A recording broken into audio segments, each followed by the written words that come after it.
तो हम लोग ले लेते हैं ये वाले इस तरफ या इस तरफ ले लेते हैं हम लोग। फीमेल वाले जो गेमीट्स हैं वो इधर रख देती हूँ, सिंगल है वाई डब्ल्यू, और ये वाले जो हैं वाई प्लस डब्ल्यू प्लस, और दूसरा हमारा आएगा वाई क्रोमोसोम। ठीक है, तो हमारे पास दो डिफरेंट टाइप के बनेंगे।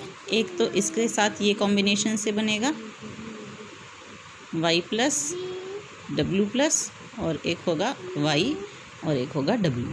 ठीक है, और दूसरा हमारे पास जो बनेगा वो होगा वाई डब्ल्यू और एक वाई क्रोमोसोम जिस पे इस तरीके का कोई भी जीन नहीं है। ठीक है, तो अब हम लोग प्रिडिक्ट करते हैं कि इनके जो फिनोटाइप्स होंगे, ये तो इनके जीनोटाइप्स हो गए ना, अब हम इनके फिनोटाइप्स नोट करते हैं। तो हमारे पास वाई प्लस है और वाई है, यानी कि ये डोमिनेंट है, ये रिसेसिव है। एक डोमिनेंट और एक रिसेसिव होने का मतलब डोमिनेंट शो करेगा, और ब्राउन और येलो में से क्या चीज़ आएगी हमारे पास, ब्राउन बॉडीड। ठीक है, आई कलर के लिए देखते हैं, ये वाइल्ड टाइप या डोमिनेंट वाला, यानी कि ये रेड हुआ। ठीक है, और ये वाइट हुआ, तो रेड और वाइट दोनों में से रेड जो है वो डोमिनेंट है, इसीलिए हमारे पास क्या आएगा, रेड आइड। दूसरी चीज़, ये एक्स क्रोमोसोम, यानी कि ये क्या बनेगा, ये एक फीमेल बनेगी। ठीक है, नेक्स्ट हम लोग देखते हैं, ये एक एक्स है एक वाई है, तो सबसे पहली चीज़ ये एक्स वाई बनेगा, यानी this would become a male. फिर इसके हम लोग देखते हैं कि इसके कैरेक्टरिस्टिक क्या होंगे। वाई सिंपल है, बिना प्लस वाला, यानी कि ये येलो बॉडी है, यानी ये बनेगा येलो बॉडीड और वाइट आइड। ठीक है, अच्छा अब हम यहाँ से कंपेयर करते हैं। फीमेल में येलो बॉडी वाइट आई थी, F1 में हमें क्या देखने को मिला, जो फीमेल थी वो ऑपोजिट हो गई, ब्राउन बॉडी रेड आई हो गई। ठीक है, जबकि जो मेल था, मेल वो ब्राउन और रेड आइड था, जबकि हमें यह मेल मिला येलो और वाइट आइड। यहाँ पे क्या हो गया, अगर तुम पेरेंट जनरेशन से F1 जनरेशन में देखोगे तो कंप्लीट इन्वर्जन ऑफ कैरेक्टरिस्टिक्स हो गया। ठीक है, अब ये तो हुआ हमारा F1 जनरेशन, एक टाइप के मेल मिले एक टाइप के फीमेल मिले, और इसमें सभी एक जैसे ही मिलेंगे, इसमें कोई प्रोपोर्शन नहीं मिलेगा हमारे पास, क्योंकि कोई और गेमीट बनने के चांसेस नहीं है। ठीक है, नेक्स्ट हम लोग देखते हैं, अब हम देखेंगे F2 जनरेशन। F2 जनरेशन कैसे बनेगी, जब हम F1 जनरेशन के फीमेल को F1 जनरेशन के मेल से क्रॉस कराएंगे, यानी कि हमारे पास जो आएगा वो होगा, हम लोगों को क्रॉस किस को कराना है, हमको क्रॉस कराना है इसको, Y plus W plus Y W. ठीक है, मेरे पास स्पेस का कंस्ट्रेंट है इसलिए मैं नीचे लिख रही हूँ, अदरवाइज़ हम लोग ये जो अल्फ़ाबेट्स हैं इसको ऊपर लिखते हैं। ये हुई हमारी फीमेल, इसको हमें किससे क्रॉस कराना है, एक मेल से, और ये मेल कौन है, वाई डब्ल्यू, वाई पे ऐसा कोई क्रोमोसोम नहीं। ठीक है, अब हम देखते हैं कि हम इसके क्रोमोसोम्स क्या बना सकते हैं। अच्छा, यहाँ पे हमारे एक ही टाइप के गेमीट्स बने थे, क्योंकि यहाँ भी यही है यहाँ भी यही है। अगर मैं इसको यहाँ भी पहुँचा दूँ, इसको यहाँ पहुँचा दूँ, यानी आपस में इनके रिकॉम्बिनेंट्स भी बना दूँ, तो भी मुझे कोई फ़ायदा नहीं होगा, क्योंकि सेम ही है।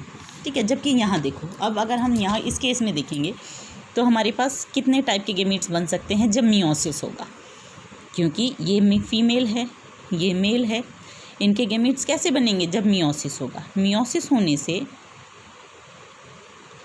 4 डिफरेंट टाइप के बन सकते हैं, वो कौन से होंगे, ये ऐसा का ऐसा रह सकता है, यानी कि हमारे पास एक गेमीट बन सकता है वाई प्लस डब्ल्यू प्लस, ये ऐसा का ऐसा, एक वाई और एक डब्ल्यू। ठीक है, दूसरा केस क्या हो सकता है कि जब हम लोग याद रखते हैं हमारे पास जो प्रोफेज है, प्रोफेज में मियोसिस के दौरान क्रॉसिंग ओवर होती है, यानी कि ये वाई वाला, वाई प्लस वाला ये डब्ल्यू वाले के साथ चला जाए, वाई प्लस डब्ल्यू ये हो सकता है, या फिर ये वाई वाला इस डब्ल्यू प्लस के साथ चला जाए। ठीक है, तो हमारे पास 1 2 3 4 4 डिफरेंट टाइप के गेमीट्स बन गए। ठीक है। ये जो क्रॉसिंग ओवर है ये सिर्फ और सिर्फ फीमेल में होगी, मेल में क्रॉसिंग ओवर नहीं होगी। क्यों नहीं होगी? क्योंकि क्रॉसिंग ओवर होने के लिए पेयर होना ज़रूरी है ना, ये तो पेयर नहीं है। हम सिर्फ अपने कंफर्ट के हिसाब से इसको पेयर मान लेते हैं, लेकिन ये दोनों एक जैसे नहीं है ना।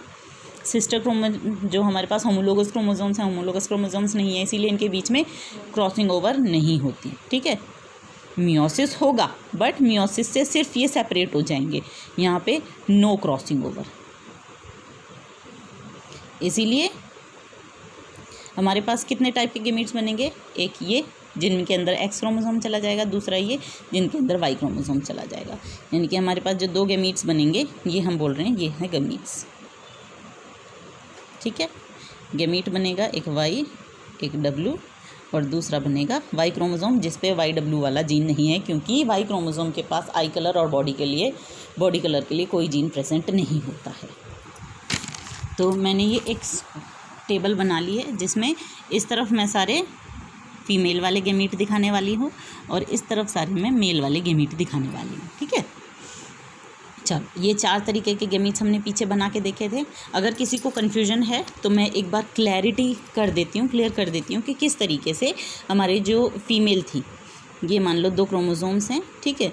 इनमें से एक के पास था वाई प्लस डब्ल्यू प्लस, दूसरे के पास था वाई और डब्ल्यू, ठीक है।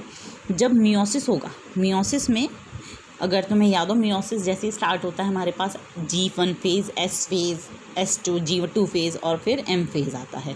तो G1 फेज़ में ये सारा का सारा जो मटेरियल है उसके लिए प्रिपरेशन करते हैं डबल करने के लिए, और सिंथेसिस फेज़ में ये सारा जो पोर्शन है वो डबल हो जाता है। इसका मतलब ये हमारे पास जो मटेरियल है ये डबल हो जाएगा।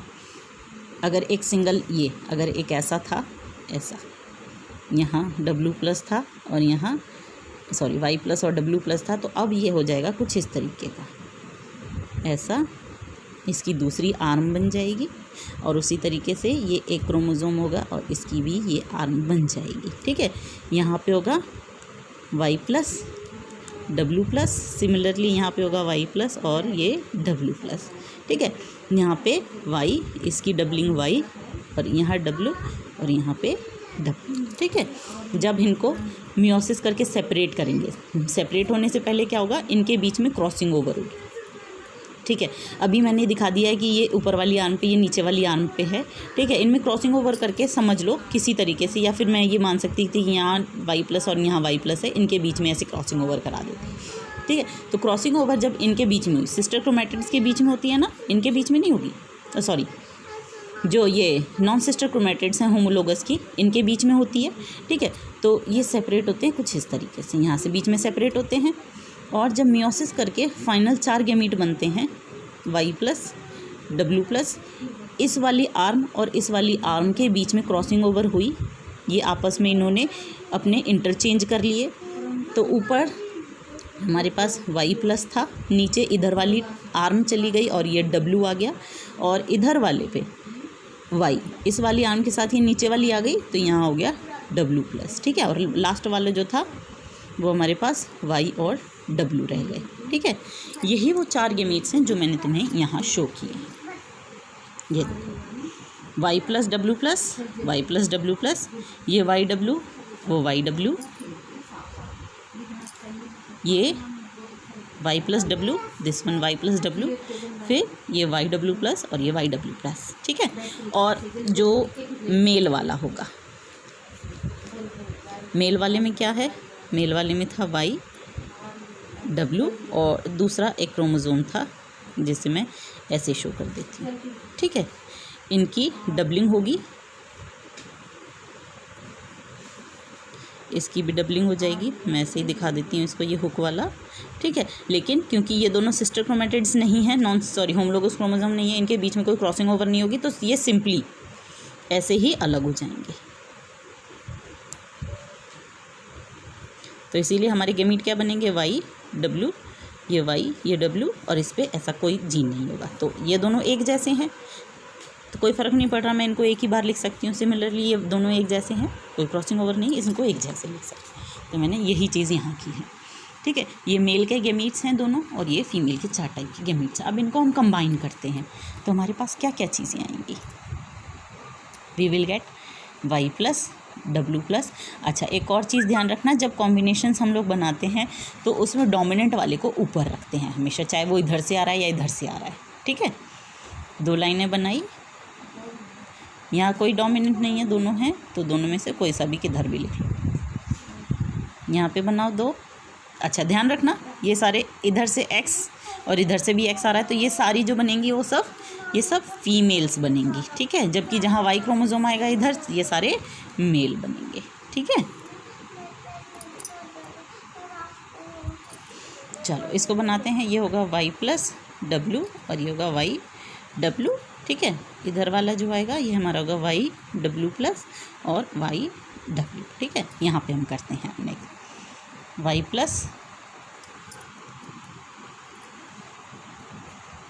प्लस डब्ल्यू प्लस दूसरा Y chromosome, Y W Y chromosome, Y plus W Y chromosome और वाई डब्ल्यू प्लस। और यानी कि यहाँ तुम लोग एक चीज़ नोट करोगे तो जो मेल्स हैं उसमें जो कैरेक्टरिस्टिक है वो वाई पे डिपेंड नहीं कर रहा, वो इस चीज़ पे डिपेंड कर रहा है फीमेल में से कौन सा गेमीट आया। ठीक है, जैसे कि अगर हम लोग यहाँ देखें, इसका फिनोटाइप ढूंढो, इस पे कोई जीन नहीं, यानी जो एक्स पे क्रोमोसोम है वही उसका फिनोटाइप हो जाएगा। दोनों वाइल्ड टाइप हैं, यानी कि ब्राउन बॉडी और रेड आई मेल, यहाँ पे येलो बॉडी वाइट आई मेल, यहाँ पे ब्राउन बॉडी के लिए वाइल्ड टाइप है और आई कलर के लिए जो म्यूटेंट है वो है, इसीलिए वाइट आई, ब्राउन बॉडीड वाइट आई, यहाँ पे येलो बॉडीड और रेड आइड मेल। इनके अंदर देखो यहाँ दोनों रिसेसिव वाले यानी कि म्यूटेंट वाले हमारी आएगी येलो बॉडी। इन दोनों में से एक भी वाइल्ड टाइप आ गया, डोमिनेंट आ गया, इसका मतलब डोमिनेंट वाला शो करेगा यानी कि रेड आई। इसको देखो, एक प्लस है यानी कि ब्राउन बॉडी वाइल्ड टाइप, ये डोमिनेंट, और दोनों बिना प्लस के इसका मतलब म्यूटेंट, यानी कि ये हो गई हमारे पास वाइट आइड। दिस वन दोनों म्यूटेंट या रिसेसिव वाले यानी कि येलो बॉडी और वाइट आई, और ये वाला एक एक दोनों के डोमिनेंट वाले प्रेजेंट है यानी कि ब्राउन बॉडीड और रेड आइड। तो ये सिमिलर क्रॉस आपकी बुक में बना हुआ है और अब हम देखते हैं ये क्रॉस ए। ठीक है, हम लोगों ने क्या लिया था शुरू में, अगर याद हो तो येलो बॉडी वाइट आई फीमेल ली थी, येलो बॉडी वाइट आई फीमेल, और एक जो मेल लिया था वो हमने वाइल्ड टाइप लिया था। वाइल्ड टाइप यानी कि ब्राउन बॉडी और रेड आई। ठीक है, फिर F1 जनरेशन जो बनी उसमें एक एक ही टाइप के आए, यानी कि जो फीमेल आई थी वो सभी वाइल्ड टाइप आई। देखो, सभी जो फीमेल्स थी, जो सभी फीमेल थी वो वाइल्ड टाइप थी, यानी बॉडी ब्राउन बॉडी और रेड आई थी, जबकि मेल जो थे सारे म्यूटेंट टाइप थे, yellow body white eyed. Similar यहाँ पे लिखा हुआ है,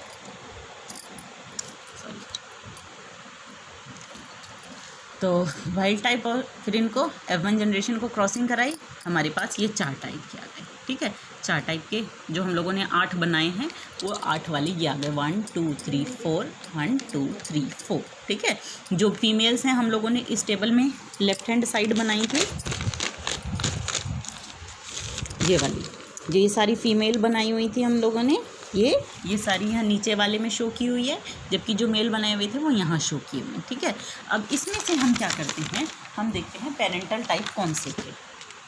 पेरेंटल टाइप कौन से थे, हमने जो वाइल्ड टाइप लिए थे वो पेरेंटल थे। ठीक है, यानी कि जो वाइल्ड टाइप मेल आया या फिर म्यूटेंट मेल आया, वाइल्ड टाइप फीमेल आई या म्यूटेंट मेल आई। ठीक है, मेल हो या फीमेल हो उस चीज़ से फ़र्क नहीं पड़ रहा, हम लोगों ने लेना है कि उसके अंदर वो वाइल्ड टाइप होने चाहिए या म्यूटेंट होने चाहिए। वाइल्ड टाइप या म्यूटेंट होने का मतलब क्या है कि या तो दोनों जो होने चाहिए, या तो दोनों रिसेसिव हों या फिर दोनों डोमिनेंट हों। ठीक है, यानी दोनों म्यूटेंट हो या फिर दोनों वाइल्ड टाइप हों, वही हम लोगों ने पेरेंटल लिए थे। तो पेरेंटल वाले कौन से आए हैं, ये सब जो लेफ्ट हैंड साइड में तुम लोगों को जो रो दिखाई दे रही है वो सारी पेरेंटल टाइप की है। जबकि यहाँ देखोगे ब्राउन बॉडी के साथ वाइट आई कलर, एक डोमिनेंट एक रिसेसिव कैरेक्टरिस्टिक, यहाँ देखो एक रिसेसिव एक डोमिनेंट कैरेक्टरिस्टिक, अगेन एक डोमिनेंट कैरेक्टरिस्टिक एक रिसेसिव एक डोमिनेंट। ठीक है, तो ये क्या है, ये रिकॉम्बिनेंट्स हैं। अब अगर हम मेंडल पे जाएं तो मेंडल के हिसाब से जो रिकॉम्बिनेंट्स का रेशो था वो क्या था, याद करो। रिकॉम्बिनेंट्स जो थे वो 37.5% होने चाहिए थे, जबकि पेरेंटल जो है वो 62.5% होने चाहिए थे। बट टू द कॉन्ट्रेरी हमारे पास जो मॉर्गन के रिजल्ट्स आए वो क्या थे, पेरेंटल 98.7%। इसका मतलब मोस्टली पेरेंटल थे, जबकि रिकॉम्बिनेंट्स 1.3% थे। तो ऐसा क्यों हुआ, है ना कुछ रीज़न, वरना ये 68 पॉइंट समथिंग होने चाहिए थे और ये वाले 37% होने चाहिए थे, वैसा तो नहीं हुआ। ठीक है, एक सिमिलर क्रॉस किया, यहाँ पे क्या किया, सिर्फ फ़र्क जो मेल और फीमेल लिए थे उनको आपस में सिर्फ डिफरेंट वो कर दिया, रिवर्स कर दिया। अच्छा, रिवर्स भी नहीं किया, इन्होंने दो डिफरेंट कैरेक्टरिस्टिक ले लिए। दो डिफरेंट कैरेक्टरिस्टिक क्यों लिए, ताकि ये देख सकें कि जो इनहेरिटेंस इन कैरेक्टरिस्टिक्स में देखने को मिल रही है क्या वही कैरेक्टरिस्टिक इनमें भी देखने को मिलेगी। तो इन्होंने लिया वाइट आई रेड आई, ये जो वाइट है ये आई कलर के लिए है, आई कलर लिया। और एम फॉर जो मिनिएचर लिखा हुआ है वो इनका विंग का साइज़ है। जो विंग है दो तरीके के हो सकते हैं, वाइल्ड टाइप यानी कि बड़े बड़े विंग्स होंगे, हम लोग ऐसे बना सकते हैं कि जो वाइल्ड टाइप विंग्स होंगे वो पूरे ऐसे विंग्स होंगे, ये इस तरीके के, जबकि जो मिनिएचर विंग्स होते हैं वो इस तरीके से ऐसे छोटे छोटे विंग्स होते हैं।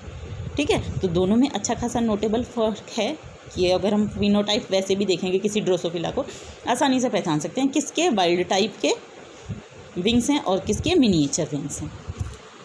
तो दूसरा क्रॉस भी किया, सिमिलर क्रॉस किया, बस कैरेक्टरिस्टिक डिफरेंट ले लिए। जैसे वहाँ पे हम लोग एक बार सीड शेप और सीड साइज़ के साथ दूसरा कुछ और ले लें, सीड शेप के साथ हम लोग पॉड कलर ले लें। ठीक है, समझ रहे हो, कैरेक्टरिस्टिक दूसरे ले लिए सिर्फ ये चेक करने के लिए कि अगर ये दोनों हमेशा मोस्टली साथ साथ रह रहे हैं, ये रिकॉम्बिनेंट कम क्यों आए, रिकॉम्बिनेंट तभी कम आएंगे ना जब ये दोनों हमेशा पास पास में हों।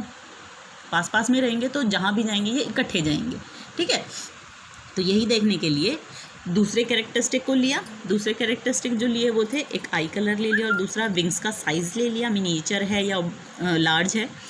तो इन्होंने फिर से इसको और इसको किया, दो डिफरेंट टाइप के आए। वाइट मिनिएचर वाले को एक बार इसके साथ कर दो, एक इसको इसके साथ ज्वाइन कर दो। ठीक है, तो हमारे पास जो आए वो रिज़ल्ट क्या थे, फीमेल आई वाइल्ड टाइप और जो मेल था वो आया म्यूटेंट वाला। ठीक है, ये रिसेसिव वाले आ गए। क्यों रिसेसिव वाले आ गए, क्योंकि फीमेल से जो एक्स मिला उसमें रिसेसिव था और वाई पे जो मेल से मिला वो तो वाई था और उसके ऊपर कोई जीन नहीं था। फिर इसको अगेन दोबारा से क्रॉस कराते हैं। अगर समझ में नहीं आए तो प्लीज़ क्वेरी कर देना, कमेंट सेक्शन में तुम लोग अपनी क्वेरीज़ जो है वो डाल दिया करो ताकि मुझे जो भी तुम्हारी क्वेरीज़ हो मैं उसको आंसर कर पाऊँ। ठीक है, वैसे अगर पर्सनली नहीं पूछना चाहते तो कमेंट सेक्शन में डाल दो कि मैम ये प्रॉब्लम है इस टाइम पे, वो हमें क्लैरिफाई कर दो, मैं क्लैरिफाई कर दूँगी। पेरेंटल, अच्छा अब यहाँ पे देखो, पेरेंटल 62.8%, 37.2%, ये क्या हुआ।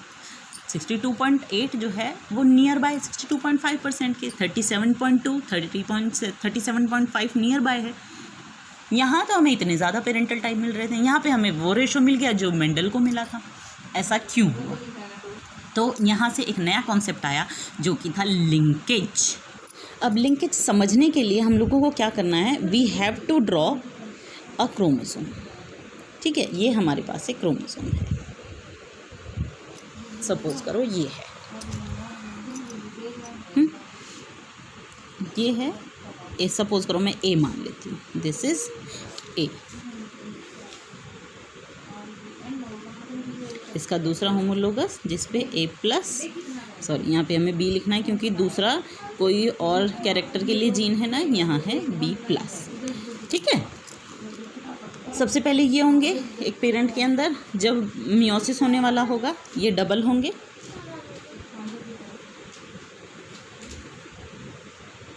ए A B B A plus B plus and D plus. ठीक है,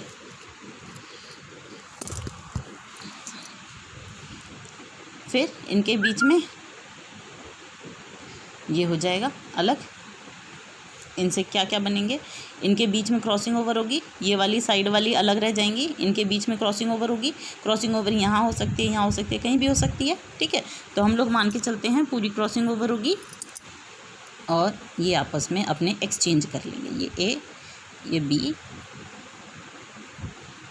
ये बी प्लस एक्सचेंज कर लेगा, यहाँ ए प्लस ये बी हो जाएगा और लास्ट वाला ए प्लस बी प्लस। ठीक है, तो ये जो रिकॉम्बिनेंट ये बनेंगे।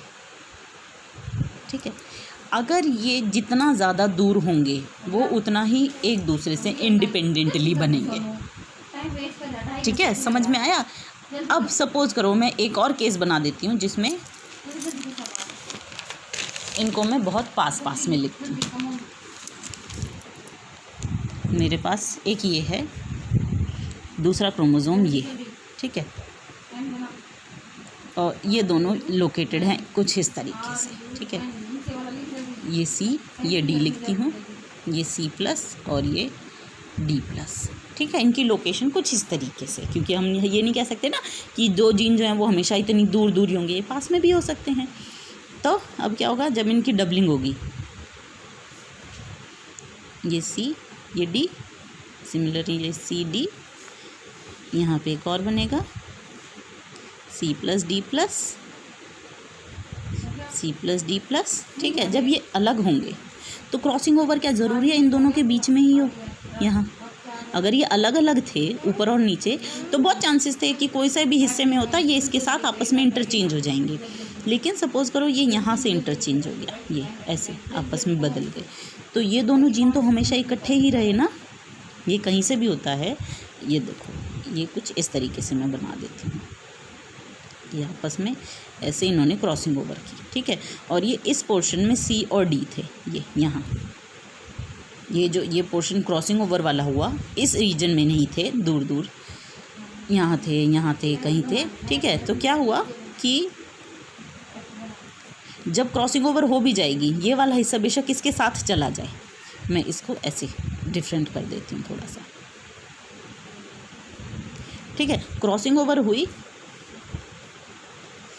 ये वाला हिस्सा, ये वाला जो हिस्सा था ये इसके पास चला गया। ठीक है, और जो दूसरा था उसका ये वाला हिस्सा, इतना पोर्शन आपस में बदल गया। ठीक है, बेशक बदल गया, लेकिन ये जो जीन थे वो तो यहाँ लोकेटेड थे। और हुआ क्या, जो वहाँ ये इकट्ठे थे वो हमेशा इकट्ठे ही रहे। ठीक है, इकट्ठे होने से क्या होगा, जो रिकॉम्बिनेंट है, रिकॉम्बिनेंट नहीं बने ना, ये तो पेरेंटल टाइप ही रह गए। पेरेंटल टाइप रहने का मतलब जब ये दूसरे वाले के साथ कंबाइन भी करेंगे तो ये तो हमेशा इकट्ठे ही चलेंगे। ठीक है, इकट्ठे चलने का मतलब तुम्हारे रिकॉम्बिनेंट्स नहीं बनेंगे सिर्फ तब जब जो क्रॉसिंग ओवर है वो इन दोनों के बीच में हो स्पेसिफिकली, सिर्फ तभी रिकॉम्बिनेंट बनेंगे, और उसके चांसेस जो हैं वो कम हैं। ये अगर 100% है तो ये 2% या 3% या 1% भी हो सकते हैं। जितने ज़्यादा पास में होंगे उतने ही ज़्यादा चांसेस जो हैं वो कम हो जाएंगे उनके रिकॉम्बिनेंट बनने के। इस प्रोसेस को हम कहते हैं लिंकेज। लिंकेज क्या है, ये देखो, अब हम एनसीईआरटी पढ़ते हैं। Linkage is physical association of genes on a chromosome.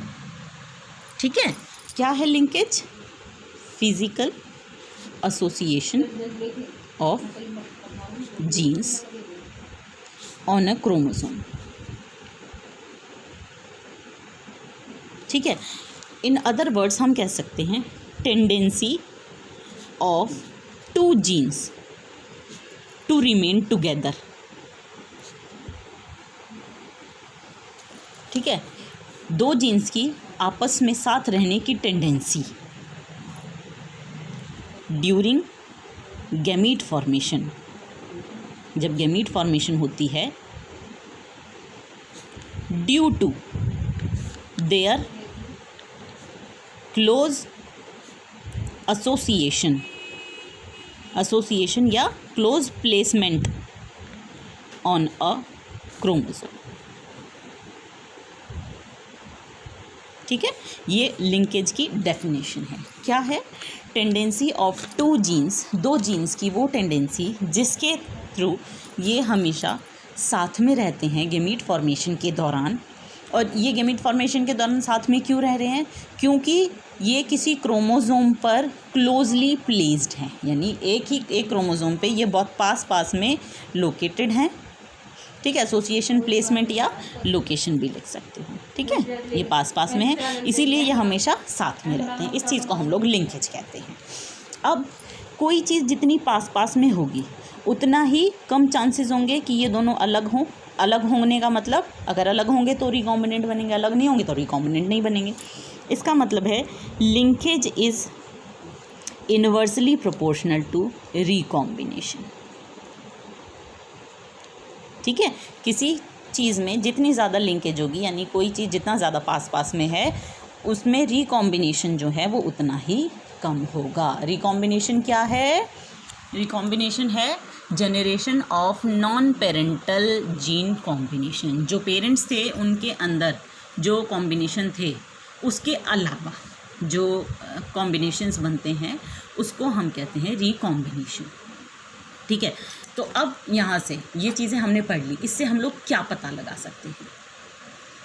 एक क्रॉस आया जिसमें हम लोगों ने देखा, जिसमें हम लोगों ने बॉडी कलर और आई कलर को देखा, उसमें जो पेरेंटल आई वो ज़्यादा थी, रिकॉम्बिनेंट्स कम थे। रिकॉम्बिनेशन कम होने का मतलब इसमें लिंकेज ज़्यादा है। लिंकेज ज़्यादा होने का मतलब ये जो दो जीन्स हैं, आई कलर और बॉडी कलर, ये दोनों बहुत पास में लोकेटेड हैं। ठीक है, जबकि हम लोगों ने जब विंग साइज़ के लिए देखा और आई कलर के लिए देखा है तो दोनों सेम क्रोमोसोम पे, लेकिन दोनों दूर लोकेटेड हैं।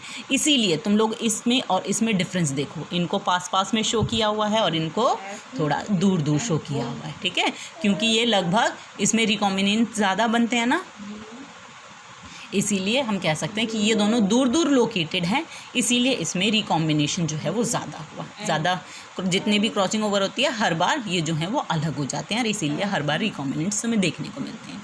जबकि इसमें ये पास में है तो हर क्रॉसिंग ओवर में ये दोनों अलग नहीं हो पाते और इसीलिए पेरेंटल टाइप ज़्यादा बनते हैं, रिकॉम्बिनेंट्स कम बनते हैं।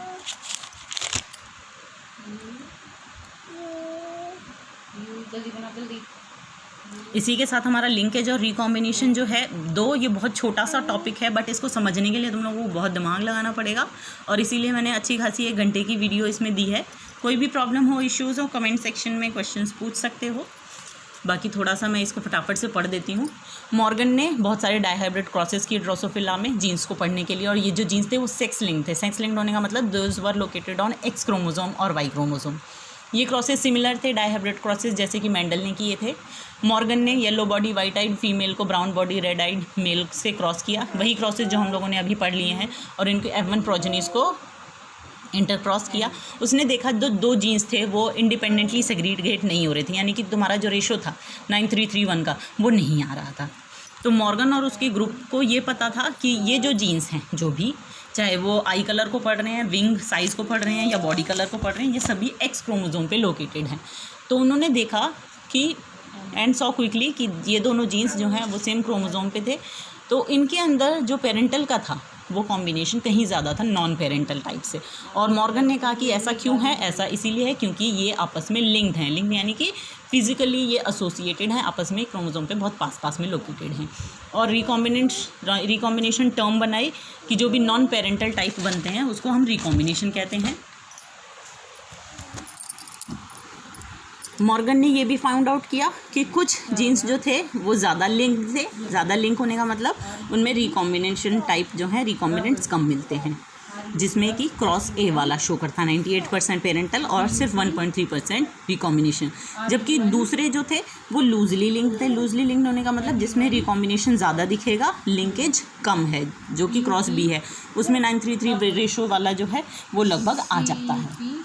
फॉर एग्जाम्पल जैसे उसने देखा कि ये वाले जो येलो और वाइट जीन्स थे वो आपस में लिंक्ड थे, इसीलिए कम रिकॉम्बिनेंट आए 1.3%, जबकि जो वाइट आइड और मिनिएचर विंग वाला था वो आपस में कम लिंक्ड हैं, यानी थोड़ा दूर दूर है, इसीलिए उसमें 37% जो थे वो रिकॉम्बिनेंट देखने को मिल गए। उसके बाद Alfred Sturtevant use the frequency of recombination between as a measure of. उसके बाद ये जो एल्फ्रेड स्टर्टवेंट था, इन्होंने क्या किया कि रिकॉम्बिनेशन की जो फ्रीक्वेंसी यानी कितनी बार रिकॉम्बिनेशन हो रही है उसको किससे मेजर किया, इनके बीच में जीन्स के बीच में जितना डिस्टेंस था, और उसको फिर मैपिंग की क्रोमोसोम पे, यानी एक क्रोमोसोम में कौन सा कहाँ पे लोकेटेड है जीन, उसको स्टडी किया। आजकल जेनेटिक मैप जो हैं वो एक्सटेंसिवली यूज्ड किए जाते हैं। कभी भी हमें पूरा जीनोम पढ़ना हो तो, जैसे कि ह्यूमन जीनोम सीक्वेंसिंग प्रोजेक्ट था, हम लोग चैप्टर 6 में आगे पढ़ेंगे। ये चैप्टर 5 है ना, हम लोग 6 में पढ़ेंगे ह्यूमन जीनोम कि जीन मैपिंग वगैरह क्या होती है। जीन मैपिंग है कि हमारे ये एक क्रोमोसोम है, इस क्रोमोसोम पे जितने भी क्रोमोसोम हैं हम सब उन सब का पता लगाते हैं, पहले कौन सा है, दूसरा कौन सा है, फिर तीसरा कौन सा है, कहाँ पे लोकेटेड है, उसको हम लोग पूरे जो मैप बनाते हैं उसको जीन मैपिंग कहते हैं। ठीक है, इसी के साथ हमारा ये वाला पोर्शन ख़त्म हो जाता है। सेक्स डिटर्मिनेशन हम लोग नेक्स्ट क्लास में करेंगे।